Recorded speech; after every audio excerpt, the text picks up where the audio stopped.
السلام عليكم ورحمة الله وبركاته. الحمد لله رب العالمين وبه نستعين والصلاة والسلام على نبينا محمد وعلى آله وصحبه أجمعين. أما بعد. Kita meneruskan zuhud yang kedua.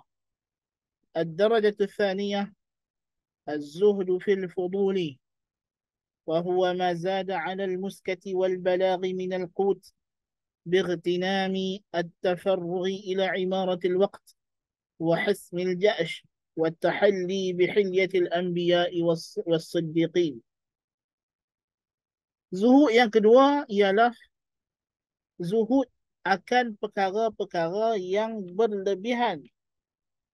Apa dia yang berlebihan itu? Iaitulah apa yang lebih daripada kadar yang cukup untuk mengisi perut, daripada makan, minum, kadar yang diperlukan sekadar untuk melindungi tubuh badan daripada pakaian, tempat tinggal, perkahwinan jika diperlukan, dan bekalan yang mencukupi sekadarnya dalam perjalanan dan lain-lain. Maksudnya zuhud pada perkara yang lebih daripada keperluan asas.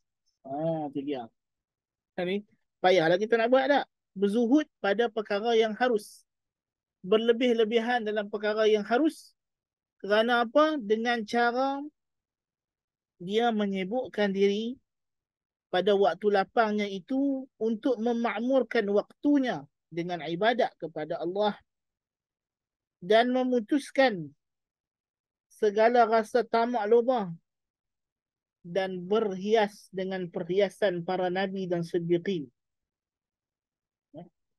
Jadi zuhud yang kedua ni, cara kita nak capai zuhud yang kedua ini ialah dengan yang pertama, memakmurkan waktu lapang kita itu dengan ibadat. Jangan kita sisakan satu pun waktu yang kosong, yang lapang, melainkan kita isi dengan perkara yang berbentuk ibadah kepada Allah. Jangan kita just biarkan ada waktu kita itu berlalu dengan perkara yang harus. Yang haram tentulah tak boleh. Yang makruh tentulah tidak. Bercanggah dengan zuhud. Tetapi dengan waktu yang, dengan perkara yang harus sekalipun. Jangan. Kalau boleh kita kena usaha. Sepanjang masa kita ni antara wajib dengan sunat sahaja. Ya, itu maksud. So kalau kita berusaha menjadikan sepanjang waktu kita itu adalah kita dalam ibadah, tidak ada perkara-perkara yang kita buat itu yang disebut sebagai hanya untuk dunia sahaja. Semuanya adalah untuk Allah Subhanahu Wa Taala, semuanya adalah perkara yang boleh mendapat ganjaran Allah, maka itulah dia zuhud daripada perkara yang harus, perkara yang berlebihan. Ya.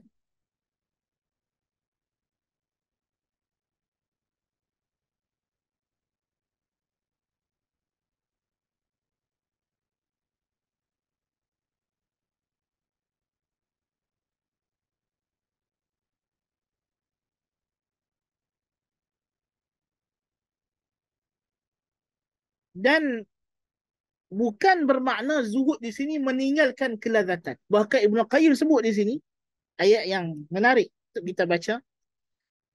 فالمحب الصادق ربما كان سيره القلبي في حال أكله وشربه وجماع أهله وراحته أقوى من سيره البدني في بعض الأحيان.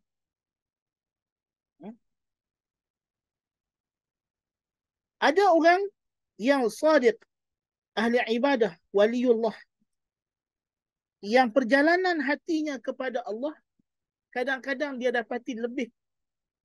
Dia lebih rasa takut kepada Allah, rasa syukur, rasa harap, rasa kehadiran Allah ketika dia makan dan minum. Ada.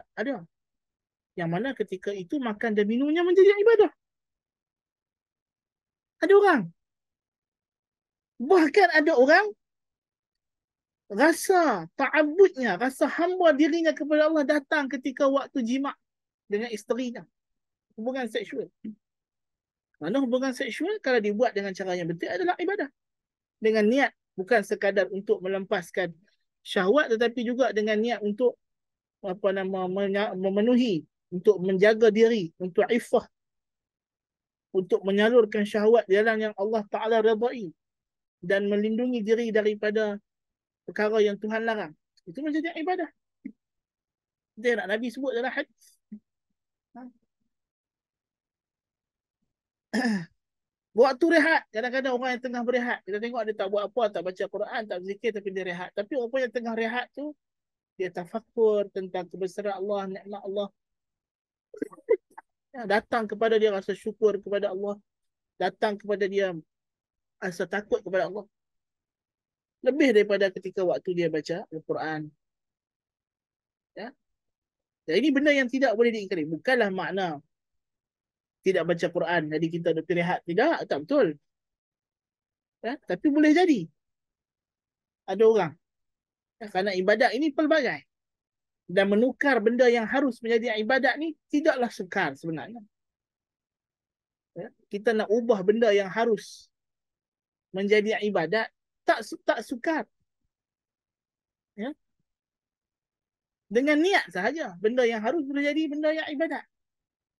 Ya, bukan susah sebenarnya. Ya.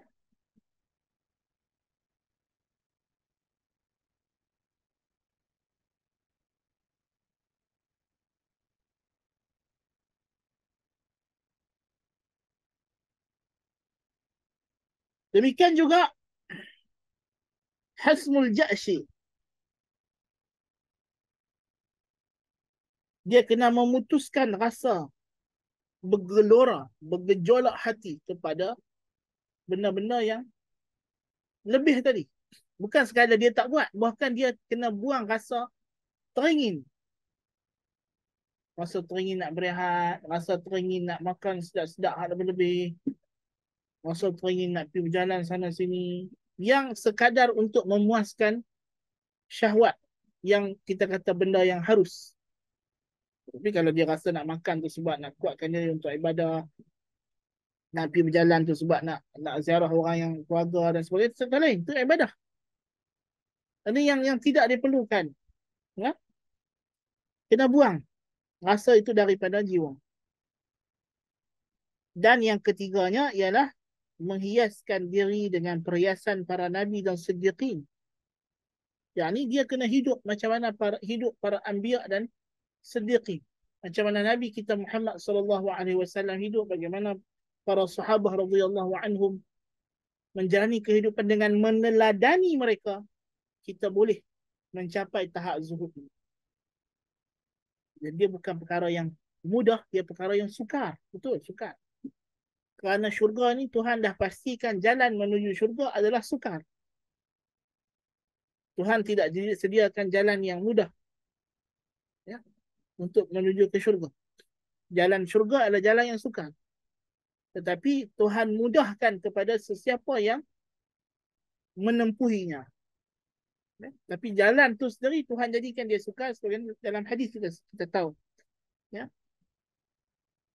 So ini adalah zuhud yang kedua, zuhud meninggalkan perkara harus yang berlebih-lebihan, yang tidak diperlukan.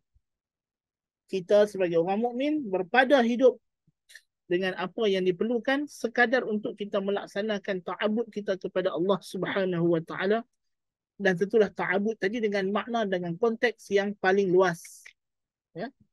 Janganlah bila sebut ta'abud ibadat ni duk faham duduk ketika sembahyang 24 jam, tak betul cara itu. Dia kerja adalah ibadah, ya. Pergi mesyuarat adalah ibadah dengan niat. Maksudnya kita kena pastikan hidup kita ni tak ada benda yang kita buat melainkan kita ubah dia jadi ibadah. Hidup kita ni antara benda yang kita buat tu adalah benda yang fardu atau benda sunat ataupun benda harus yang telah kita ubah menjadi sunat ataupun fardu. Kita ubah jadi ibadah. Ya. Adapun darjat yang ketiga, yang terakhir ialah az-zuhdu fi zuhd.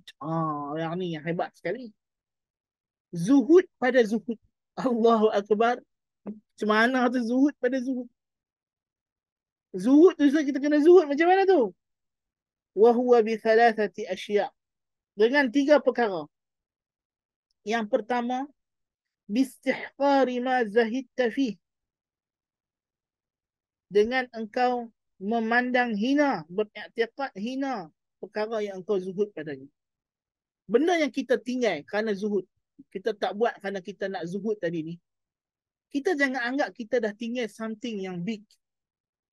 Kita dah buat satu pengorbanan. Jangan.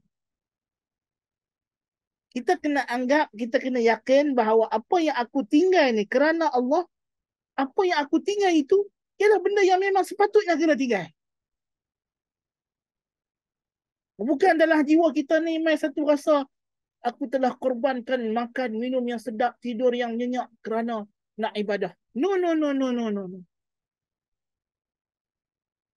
We are not sacrificing something worthy. No. We are sacrificing something that need to be sacrificed. That is a must to be sacrificed. Something that actually is a burden in our journey to the God Subhanahu wa ta'ala. Dia sebenarnya adalah beban yang kita kena buang. Itu sebenarnya. Bila kita kata kita tinggal benda-benda yang harus, yang berlebihan tadi, bukan kerana kita meninggalkan sesuatu yang pada diri kita dia adalah valuable, dia adalah sesuatu yang berharga. No. Tetapi kita meninggalkannya itu adalah kerana dia sesuatu yang memang selayaknya kita buang dia, kerana dia itu memang sampah yang tidak diperlukan. Something that from the beginning is unneeded. Tidak diperlukan. Something that is useless. Ya, itu maksudnya. Bahawa benda yang kita buang ni sebenarnya adalah perkara yang sebenarnya menghalang kita untuk sampai kepada Allah Subhanahu wa ta'ala.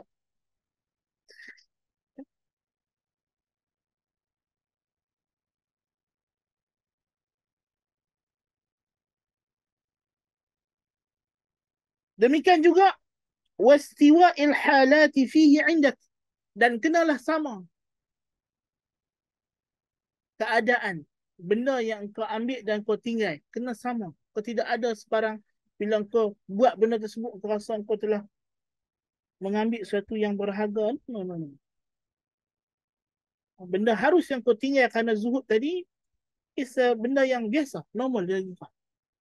Kalau kau buat pun bagi kau ialah benda yang biasa sahaja, yang kita tukar jadi ibadah.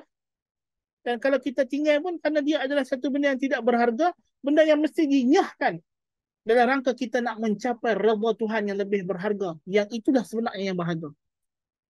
Kerana tidak ada bandingan untuk kita mencapai redha Allah, mengagungkan Allah.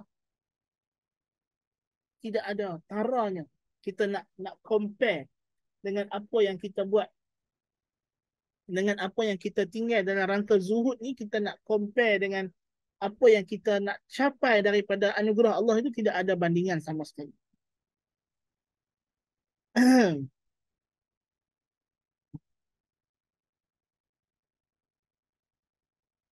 Di mana dalam keadaan ni kita kena menyaksikan bahawa hakikatnya yang memberi, yang menghalang itu adalah Allah. Bukan usaha kita yang sebenar-benarnya. Semua itu adalah fadilat karunia Allah lah yang telah membolehkan kita zuhud. Bukan kerana kita ni memang hebat, kita ni orang yang hebat. No, no, no. Wadzahabi an syuhudil iktisab, dan hendaklah engkau pergi jauh daripada menyaksikan usaha. Dia tidak boleh menyangka dengan dia buat zuhud ni dia sudah menjadi orang yang hebat di sisi Allah. Tak. Dia tak boleh menganggap bahawa dengan dia buat zuhud ni, dia buat ibadah ni, dia berjuang melawan hawa nafsunya, maka dia telah melakukan satu usaha yang sepatutnya dia diangkat kedudukan oleh Allah. No. Itu semua adalah tabiat kita sebagai hamba. Memang itu adalah tanggungjawab kita. Tuhan bagi, Tuhan tak bagi, itu adalah fadilat dia. Dan dia tak mungkir janji. Tetapi bila kita buat ibadat, kita buat itu semua, first sekali adalah kerana kita punya kesedaran we realize the real status, kedudukan sebenar kita, our real status as the servant of God, sebagai hamba Allah Subhanahu wa taala. Nadhiran ila wadil haqaiq, dengan makna engkau kena memandang kepada hakikat. Hakikatnya memang apa yang engkau tinggal, dunia yang kau tinggal ni, yang kau buang ni, memang ianya adalah sampah yang perlu dibuang. Dan engkau bila engkau zuhud, ini adalah tanggungjawab engkau. Memang engkau dicipta oleh Tuhan untuk zuhud. Wa ma khalaqtul jinna wal insa illa liya'budun. Dan di antara ibadah ialah zuhud.